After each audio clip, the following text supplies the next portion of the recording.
And with fresh security challenges across the country in the last few weeks, Nigerians are looking up to what the 10th Assembly will do differently this time to collaborate with the executive in addressing security challenges. Joining us now in the studio is a lawmaker representing Lavum, Mokwa and Edati Federal Constituency of Niger State, Joshua Gana, one of the states with a very, very huge security challenges. Very warm welcome to Newsnight, but very sad incident. I mean, across the country, it is one killing or the other. We are still under the grip. Can we say we are still firmly under the grip of terrors, bandits, and kidnappers?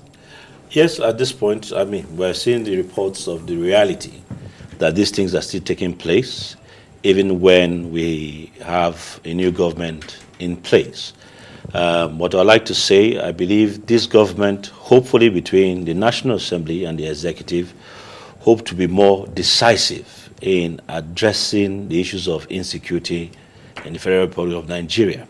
And for instance, recently, His Excellency the President, and through my own governor, the Excellency Umar Bago of Niger State, who went to him concerning bandits that are taking over certain areas in Niger State. And in fact, some people are saying you have two governments in Niger State, the government of the bandits and the government of, your governor and the rest. I mean, it's that terrible in Niger State and in some areas where they have taken over.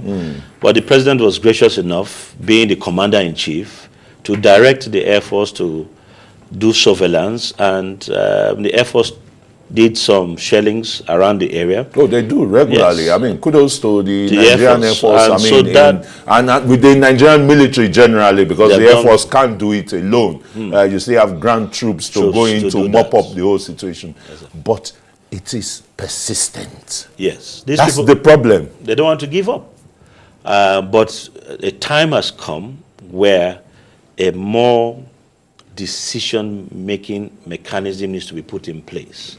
For instance, hopefully, with what we saw, the new commissioning of the National Security Advisor's Office, where all the internal security apparatus and the external security apparatus can meet in one room and take decisions. So, they know them and they see them. Yes. It's not as if the security agents don't even track their phones and the rest. Well, because of they know them and they see them. So why do they allow them to continue to fester? Is what Nigerians are asking. Look at the in Shiroro, the forest there. A whole community, is under siege. Yes. Now, we need to depend on our people. People need to be able to say, we have foreigners resident in our communities, but for fear of death and their livelihood, they keep quiet. Security is first from the foundation of intelligence, good intelligence that we have, because we can't just go over cities or villages and bomb people, killing both the guilty and the innocent. That's not the way to run security. We must have the right information. We must have our intelligence officers who go into those communities as new foreigners and get the data of this kind of people, what they look like. We have digital systems, they can take pictures, what they look like, how their operations are, the movement of their vehicles and equipment, and then... They don't use vehicles, they use motorcycles. Yeah, I mean, that's a form of moving from mobility anyway. From one place to another. Yeah, let's go to Plateau State. The recurring security decimal there, paints a very grim picture of our security situation, or maybe the architecture, or we don't have the good mechanisms in resolving the Plateau issue. Can that be so? I believe... I mean, you're from... Excuse me. You're from the North Central. That's why, my zone. Yeah, and I'm very familiar on the Plateau, because I also schooled in a military school in Jos. So I have colleagues who are within the security agencies and those who are around these things that are happening. So we can get first-hand information, but usually at the time we're getting certain information, we can only react. So reactive ways to responding to security challenges is after the damage has been done.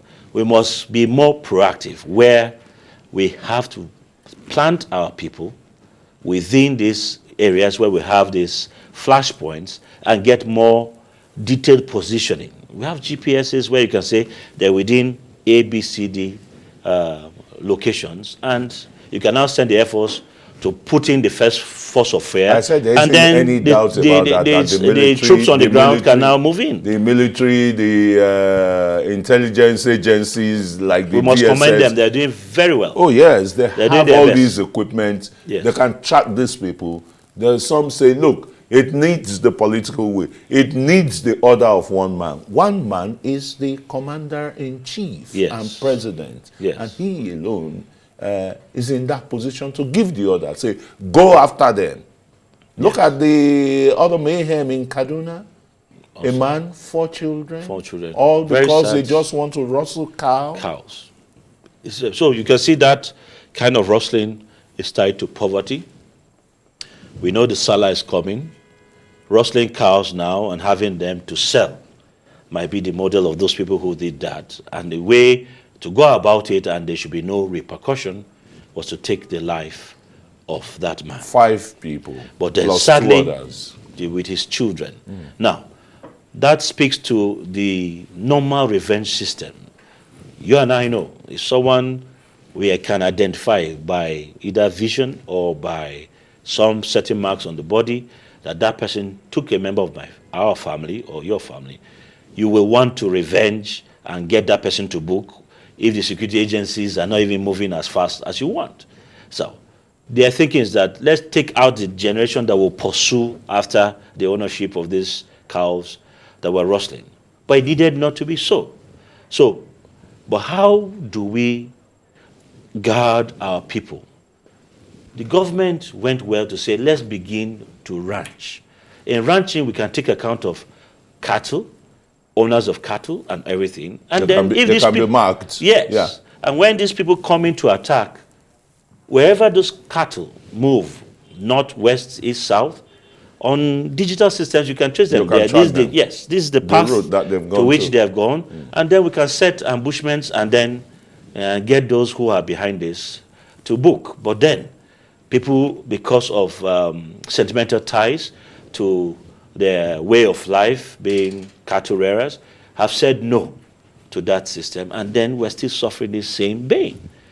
We must move forward from that. People must accept new systems that work so that our security apparatus can be more effective and bring the requisite results that we need in protecting the lives and property of Nigerians. So in Plateau State, would you say, I mean, because you say you have a fair knowledge of the Plateau. Yeah, the Plateau. Yes. Would you say is the revenge system that is working because it's usually headers, farmers? Yes, there's been a history of the headers trying to revenge for the defensive models that have been held by the farmers to defend their communities.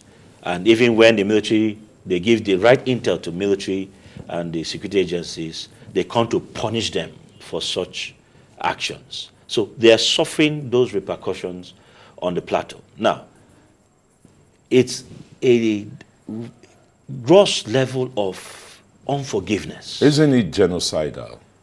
What's going on in at the this Plateau? point? Because, I mean, I must be careful with words. I don't want to say in Nigeria genocide is happening, but that's what it looks like. It looks like ethnic cleansing.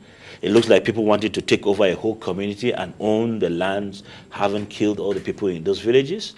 Many of the villagers have moved now into urban areas and prefer to be beggars on the street or to be in various camps and just survive than to do what they were doing and prosperous in doing, farming and providing for their families and selling goods and services to people. So the 10th Assembly, the 10th National Assembly has a hellover of work on its hands. What are those laws that the 10th Assembly can come up with that would checkmate this revenge, this, everyday carnage that we see in the Plateau? Okay, first of all, I'd like to say, number one, my current speaker, Honorable TJ Abbas, is from Zaria, so he's directly affected by what just happened in Zaria. And so definitely he's on top of it because that is his primary constituency, even before becoming our speaker. So definitely he has formed ad hoc committees, and one of the key committees he has formed is the Security Ad hoc Committee, and they will address many of these issues because many of those who are members of that committee have security backgrounds.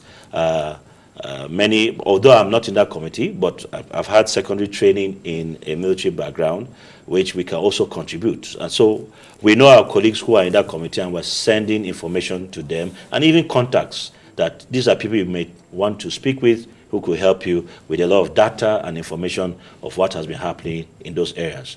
When it comes to laws, we have the blessing of our being people's representative to change our rules of engagement. Waiting for the unitary kind of military, I can't take action until I hear from my commanding officer or from the commander-in-chief.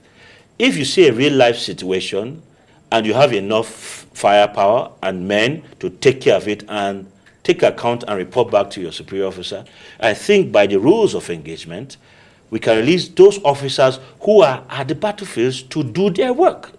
They have been trained, they are combatant, they are ready to take the risk, and they have taken the oath to serve their nation. And they wouldn't say, and they wouldn't be accused of, ethnicizing this thing. So those are the fears. People want to do their careers and end their careers properly. They don't want to be seen to be doing things in the name of security, and someone points in another way to say, this person did it extremely in order to ethnic cleansing of the whole community when he shouldn't have done that. But then, if they stand and just say they want to keep the peace, they get killed. So we have a lot of widows and children whose parents were soldiers and went to do, and they would have just taken an immediate decision and come back alive, and the problem would have been nipped in the bud. So we need to change the rules of engagement for our security agencies in the battlefront. And then a proper reporting system. We have drones. Technology has helped us today. We have drones that can be flying and giving us live reports and video and voice, even infrared at night of what is happening. Even the drones can attack. Yes, if they are those that we can use to have our firepower and take decisions. So, like I said, the new building that was commissioned by the immediate past president has a center of command where all the heads of military institutions and security agencies, with the commander-in-chief, can be there watching live, location by location. Yeah. And he can still run Nigeria, being the president, from that same location. It doesn't have to be in the presidential villa.